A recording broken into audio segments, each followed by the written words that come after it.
Bonjour à toutes et à tous, on se retrouve aujourd'hui pour un nouveau tutoriel sur le CMS français PrestaShop et aujourd'hui on va voir comment gérer les commandes sur ce logiciel-là. Ok, je sais qu'il y en a beaucoup qui se posent la question, notamment avant de lancer un business, un site e-commerce, quant à la question de quel choix on fera au niveau du CMS. Est-ce qu'on prend Magento, est-ce qu'on prend PrestaShop, est-ce qu'on prend Shopify, etc., etc. Donc là, bon, moi, je vais pas vous apporter une réponse, hein. Moi, aujourd'hui, je vais vous présenter vraiment l'interface de A à Z relative aux commandes, de comment on gère les commandes, et ensuite, vous ferez une idée. Ok. Donc là, c'est la page d'accueil, donc le listing des commandes. Ok. Donc d'un coup d'œil, on a la liste de toutes les dernières commandes qui ont été effectuées sur votre site. Ok, avec la référence, est-ce que c'est un nouveau client ou non, le pays de livraison, le client qui a commandé, le total de la commande, le type de paiement, est-ce que c'est un paiement par carte bleue, par PayPal, par chèque, par virement, etc. L'état de la commande, ok, donc ça on reviendra plus tard dessus sur la façon de configurer ces états de commande là, et la date. Et là en haut vous avez quelques widgets qui vous permettent d'avoir des chiffres sur vos commandes. Ok, donc ensuite si on va dans le détail de commande, okay, qu'est-ce qu'on a? Alors, en haut, on a un récap de l'état de commande, ok? Parce que bon, là, pour le coup, c'est un paiement accepté. La commande vient d'être acceptée. On peut voir la facture, imprimer la commande ou rembourser euh, entière ou partiellement cette commande-là. Ensuite, on a un bloc client, donc qui est le récap, qui donne les informations du client qui a commandé, ok? Donc avec son email, à quelle date le compte a été créé, les adresses de livraison, de facturation, etc. On peut laisser un commentaire privé, ok? Donc ça, c'est un commentaire qui sera visible que par vous. Par exemple, si vous savez que le client a un certain besoin, ok, c'est un genre de pense-bête en fait, hein, vous notez ce que vous voulez là. Ensuite, on a un bloc produit, ok, qui est tout simplement la liste des produits de la commande, ok, avec le prix, le total, la quantité dispo, la quantité qui a été commandée. Ensuite, plus bas, on a un bloc avec différents onglets.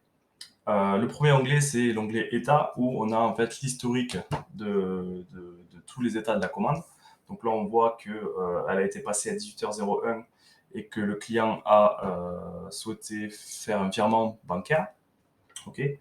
Et 5 minutes après, bon, là c'est une simulation, hein, mais j'ai vérifié mon compte, j'ai vu que j'avais le virement qui était bien arrivé, donc j'ai mis paiement accepté. Ok. Ensuite, dans l'onglet documents, ben, on a tous les documents relatifs à la commande, donc facture, ça peut être aussi bonne livraison ou encore des avoirs si jamais on rembourse la commande. Le transporteur qui a été sélectionné, d'accord, avec le poids, le frais d'expédition, et la liste des produits qui ont été retournés si jamais il y en a. Ensuite, le bloc un petit peu plus bas, c'est le bloc relatif au paiement, avec la date du paiement, le moyen de paiement, donc comme je l'ai dit tout à l'heure, ça peut être transfert bancaire, PayPal si jamais vous l'avez installé, carte bleue. Ensuite, le dernier bloc, donc c'est l'onglet message. Ça va servir à répondre au client si jamais il a laissé un message durant la commande, d'accord? Donc ça peut être pratique aussi pour lui donner les infos dont il a besoin. Et voilà, donc vous voyez qu'il y a quand même pas mal de choses, il y a moins l'essentiel. Et l'interface est plutôt agréable, je trouve. Donc voilà, à l'usage, c'est très très pratique.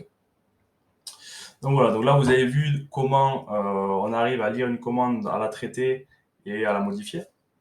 Mais maintenant, on va voir toutes les options qui nous sont disponibles pour des besoins spécifiques. Donc pour ce faire, on va aller dans paramètres de la boutique commande. Ok. Alors, on arrive du coup sur les paramètres généraux avec comme premier paramètre le afficher ou non le récap final. Donc ça, je ne conseille pas de le mettre car ça rajoute une étape supplémentaire lors du tunnel de commande. Et on sait que plus on donne du travail entre guillemets au client, moins il commande. Donc ça, en fait, ça va servir à afficher une page supplémentaire avec tout le récap de toute la commande qu'est en train de passer le client. Donc avec l'adresse qu'il a sélectionnée, le transporteur, le nombre de produits, etc., etc. Moi, je ne conseille pas de l'activer. Ensuite, activer ou non la commande express. Donc ça peut être pratique si vous n'avez pas besoin de gérer une base de clients, par exemple, car ça permet au client de ne pas être obligé de s'inscrire à votre site avec email et mot de passe pour passer une commande. Alors pour eux, c'est bien parce qu'il n'y a pas grand-chose à faire, il y a juste à renseigner un email. Mais pour vous, c'est contraignant parce que du coup, vous n'avez pas grand-chose d'enregistré sur ce client-là en base de données. Et ça peut être très compliqué pour, par exemple, les relancer, pour faire des relances de paniers abandonnés, par exemple, ou des newsletters. Donc ça, à moins qu'il y ait un besoin très spécifique, je conseille de la désactiver. Alors ensuite, l'option commander à nouveau. Donc ça, ça offre aux clients en fait la possibilité de remplir leur panier avec une commande qu'ils ont déjà faite auparavant. Ok, donc ils vont aller dans l'historique de leur commande, ils vont voir le détail, ils vont cliquer sur commande à nouveau et ça va re-remplir le panier avec les produits qu'il y avait dans cette commande-là. Donc ça c'est pratique, vous pouvez l'activer. Montant total requis pour valider une commande. Donc ça, comme son nom l'indique, hein, c'est bon, si vous mettez 50, un client ne pourra pas passer une commande en tout de 50 euros. Recalcule les frais de port après modification de la commande. Bon, alors ça, je sais même pas pourquoi cette option elle existe, en vérité, parce que ça, en fait, ce que ça fait, c'est une fois que la commande est passée, ok, par exemple, le client a choisi GLS comme transporteur, qui, je sais pas, je dis n'importe quoi, mais a payé 8 euros de frais de port. Et vous avez, vous, un deuxième transporteur, Colissimo, pour les gros colis, par exemple, à 30 euros. Le client commande avec GLS, donc il a payé 8 euros de frais de port.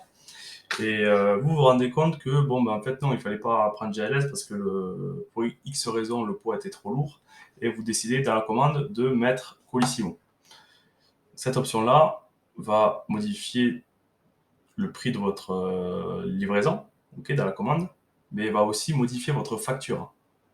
Et ça, c'est pas bien parce que le client, lors de la commande, il a reçu une première facture.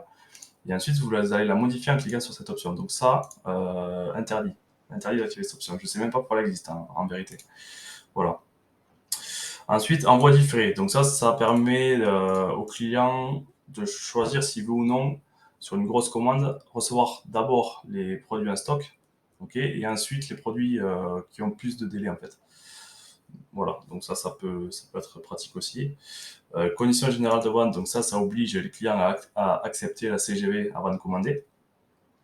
Et ensuite, donc là, page des conditions générales, ça permet de choisir quelle page vous avez sur votre site et quelle page verra le client quand il cliquera justement sur le raccourci voir les CGV.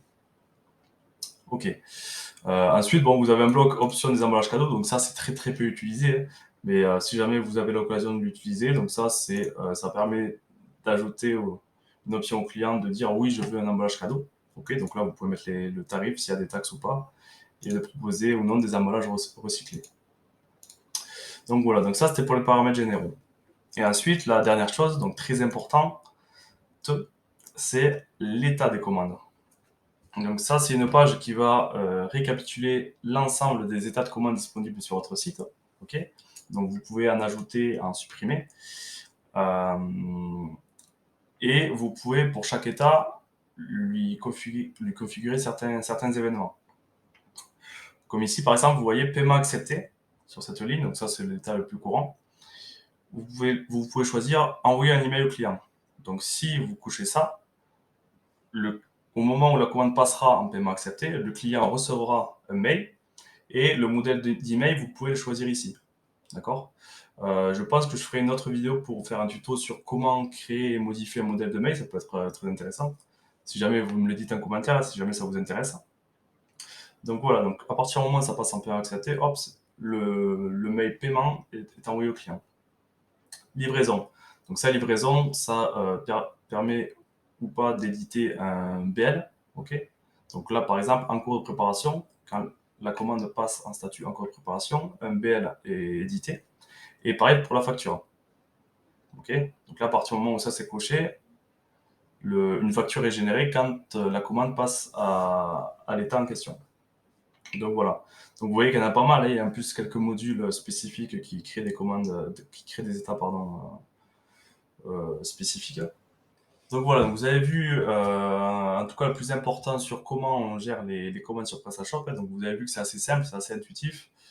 Une fois que vous en avez fait une ou deux, ça va rentrer tout seul. Bon, je pense qu'on a vu le principal, hein, sur comment gérer les commandes sur PrestaShop. Vous avez vu que c'est assez simple, assez intuitif. Je pense qu'en faisant deux ou trois, ensuite, ça va rentrer tout seul. Donc, si jamais vous avez des questions, n'hésitez pas à les laisser en commentaire. N'hésitez pas également à vous abonner, à lâcher un pouce bleu si jamais vous en avez envie, ça serait sympa. Et on se retrouve très vite pour une nouvelle vidéo.